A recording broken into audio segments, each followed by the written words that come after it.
મહેસાણા જિલ્લાના વિસનગરના સ્થાનિક ધારાસભ્ય અને ગુજરાત રાજ્યના કેબિનેટ મંત્રી વિસનગર શહેરમાં ચાલતા વિવિધ વિકાસના કામોની માહિતી અને જાણકારી મેળવીને શનિવારે જે તે વિભાગના અધિકારીઓને સૂચનાઓ આપી હતી.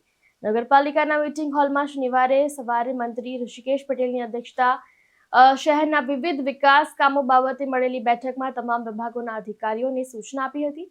જે અંતર્ગત રવિવારે વહેલી સવારથી જ પાલિકા ચીફ ઓફિસર પાર્થ ત્રિવેદી અને પાલિકાના કર્મચારીઓની ટીમ દ્વારા શહેરના માયા બજાર, ઘોસાવાડ, બાપુનો ચોરો, નારાયણદાસ પટેલની પોળ, મોટી વોરવાડ, ગુંદીખાંડ ભાટવાડો, ગુંદીખાંડ પરુ જેવા વિસ્તારોમાં જાહેરમાં પાણી ઢોળતા ઇસમો વિરુદ્ધ નગરપાલિકાની ટીમ ત્રાટકી હતી અને નળ કનેક્શન કાપવાની કાર્યવાહી પણ કરવામાં આવી હતી.